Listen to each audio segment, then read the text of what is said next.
The Wolf and the Fox.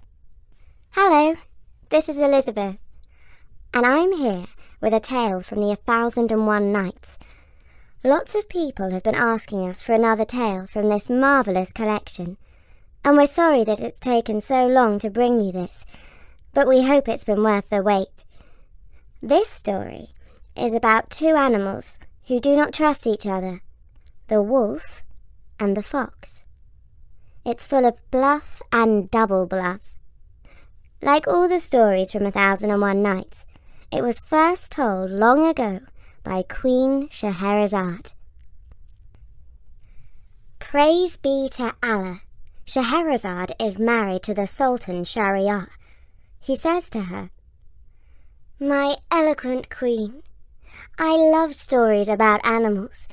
Although they live apart from us, their friendships and fights are like ours in so many ways. There is much wisdom to be had from tales of their world." And Scheherazade replied, "O king, you are right to say that there is much we can learn from the animal kingdom. And one such story comes to my mind. It is a tale of betrayal and trust. It is a story about the wolf and the fox."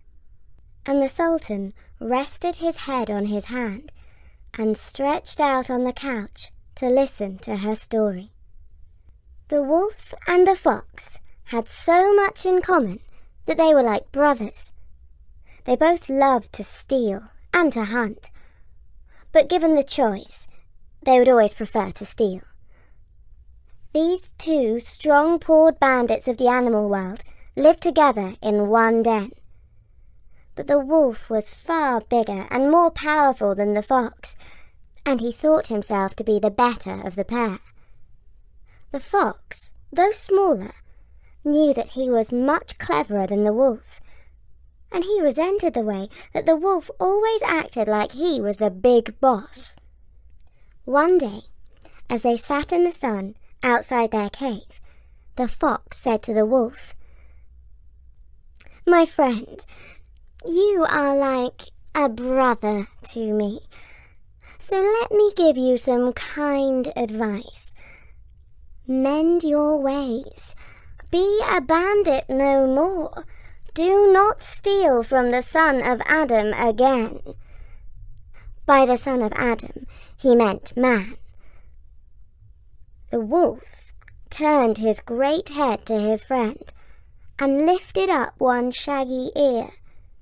The fox went on, "I know how you love to creep into man's vineyard, dig up his vines, and eat his grapes. I know how you like to jump into his fields and steal his lambs.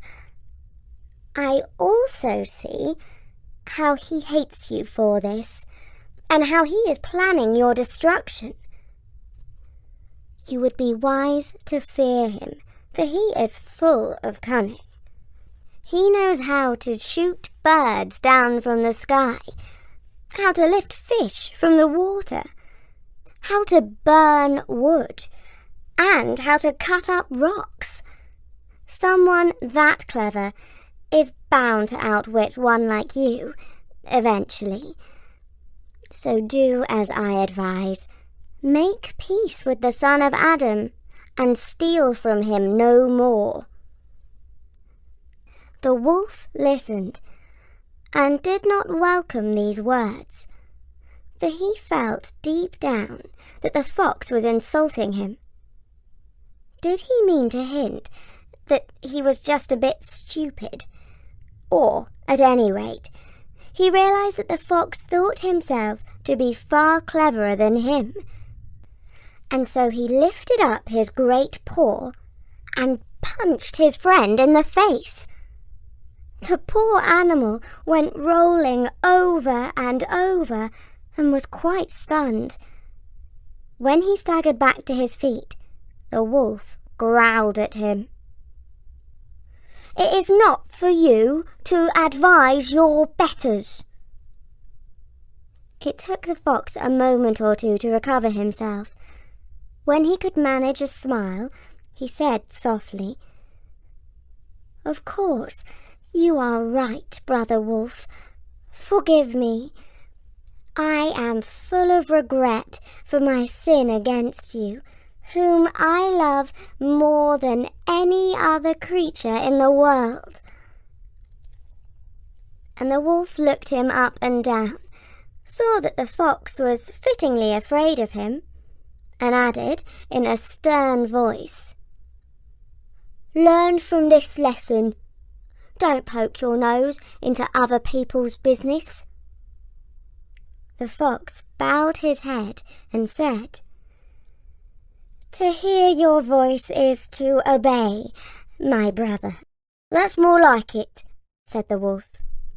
"At least those were wise words said in the right place." "Oh, yes," said the fox, more humbly than ever.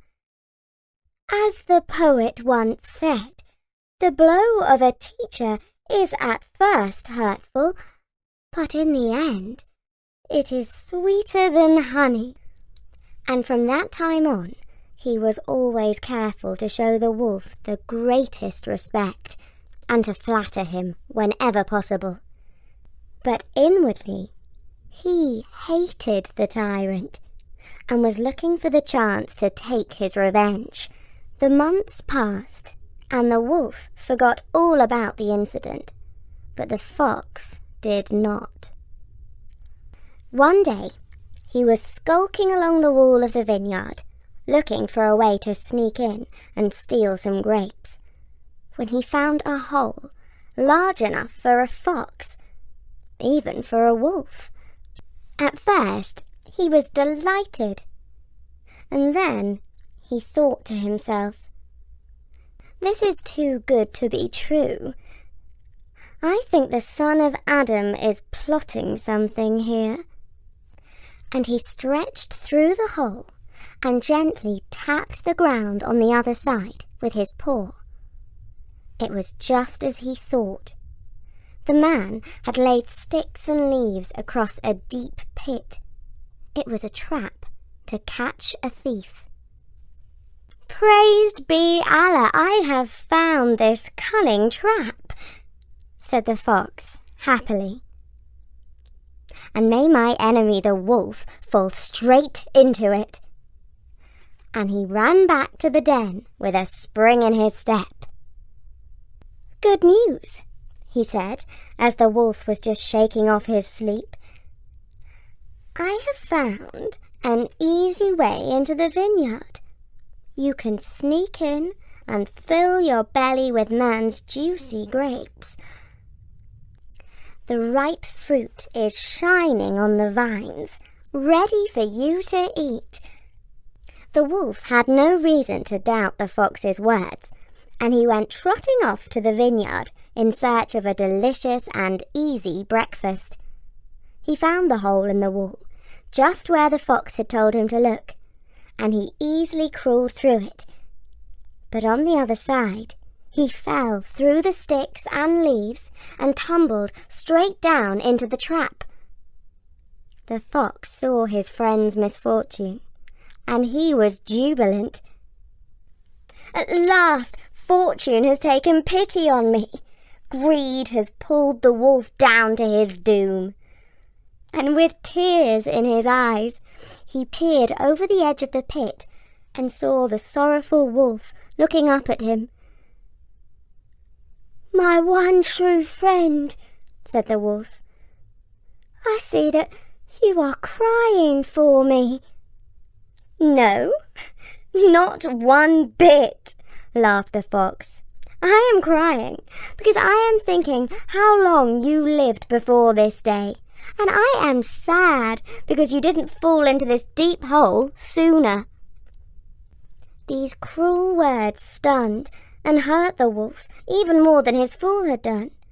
Quite shocked, he replied, "In the name of Allah, have mercy on your brother. Go and speak to my mother. She will know what to do and will bring help." But the fox was quite unmoved by the wolf's plea. He snarled up his muzzle to show his yellow teeth and said, You stupid, witless beast! Why should I help you, who have been a tyrant over me?" But, pleaded the wolf, "you have always protested your love for me. You have sworn to be my servant. You have promised to look after me, even in my old age. How can you turn against me like this?" "Oh, you deluded, self-deceiving fool," jeered the fox. "That was my fear talking, not my heart. In truth, I hate you, for you are a bully and a brute."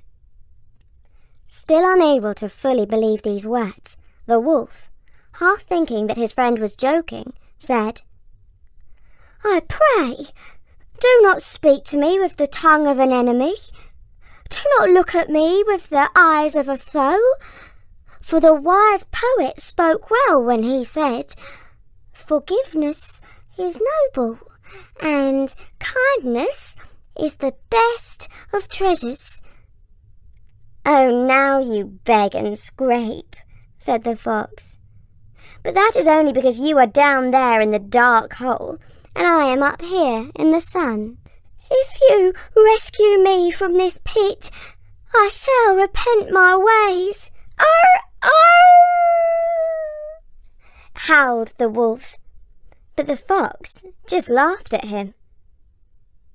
And at last the wolf realized that his former friend truly did hate him, that there was no hope of him helping, and all was lost. He began to weep and howl more piteously than ever. Now even the fox had a place in his heart that was not either filled with hatred or cunning. At last he was moved by the fate of the wolf. He went over to the hole and said, "My friend, why are you crying so? I was only joking when I said those words. Here, pull on my tail and heave yourself out." And so saying, he dangled his red bushy tail into the hole for the wolf to take hold of. But the wolf, full of dumb desire for revenge, did not make use of the tail to save himself. Instead, he seized it and pulled the fox down into the hole with him and growled triumphantly. "So, now you have fallen into the snare of your own intent, you traitor, and in it you shall share my fate."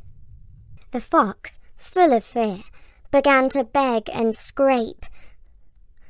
"Oh, brave and powerful master, do not strike me and kill me now, or you will not benefit from my plan, and we shall both die here. Is it not better that we should both save ourselves?" The wolf, already feeling a little calmer, began to regret that he had not saved himself when he had the chance, and he asked, "And how exactly do you propose to save us?" "Easy," said the fox. "Lift me up on your head, and I can scramble out of this pit. I will run and fetch a vine to use as a rope to help you climb out." But the wolf shook his shaggy head and said, "Oh, fox, I respect you for never giving up, but I'm not the fool you take me to be. As the poet said, the worst of enemies is your nearest friend. Greet him with a smiling face, but be ready to do battle with him. And that is why I do not trust your words. No, it would be a bad thing for me to die here alone. You shall wait here with me, and we shall die together when the man comes and finds us trapped here." "Wise words," said the fox, "but not for every case. It cannot be right to always be suspicious. Trust is the glue of friendship. Without trust, each one of us is on his own. Without trust, There can be no working together. The choice is yours. Trust me or die. What have you to lose? For if you do not trust me, your number's up anyway. Now the wolf, who of course did hope to live, saw that he had little to lose by helping the fox, and he lifted him up on his head. The fox grasped at the edge of the hole with his claws, got a hold of a vine, and scrambled up to the daylight. "Be sure to keep your word," called up the wolf. "Run and fetch that rope and pull me out." cried the fox. "Not a chance. If I help you out, you will take your revenge and kill me." And he ran off up the hill towards the village. There he started to make a great din, so much so that the man came out holding a rake in his hand. He saw the fox and started to chase him. The fox turned and ran, meaning to lead him to the pit where he would find the wolf and kill him. But as he ran, the fox thought, "Is it not sad that we are all alone in this world and can trust no one?" And when he reached the pit, he dangled his tail down into the hole once again and said, "Wolf, quick, pull yourself out by my tail. If you drag me down into the pit once again, we are both dead, because the man is no more than a minute away. Be wise. See that we are joined together by our common enemy. Either we live or die together." And the wolf, seeing that he had but one chance to live, pulled himself out by the fox's tail and ran for the woods. The fox ran too, but in a different direction, because he did not wish to debate trust and suspicion with the wolf again. There was too much danger in that discussion. And as Scheherazade reached the end of her story, the light of morning began to creep in through the window. "That was truly a wonderful and instructive story," said the Sultan. "How right I was when I said that we have much to learn from stories of the animals." "Your instructions were indeed wise," said Scheherazade. "And if you shall spare my life today, tomorrow night I will tell you another tale, even more wonderful." And the Sultan, who delighted in her stories, could hardly wait for the next of the 1001 Nights. And that was the story of the Fox and the Wolf. We don't quite have 1001 stories on storynori.com yet, but we do have several hundred free audio tales, and they should be enough to keep you going for quite a while. So, be like the Sultan and listen to a story every night. But for now, from me, Elizabeth, bye!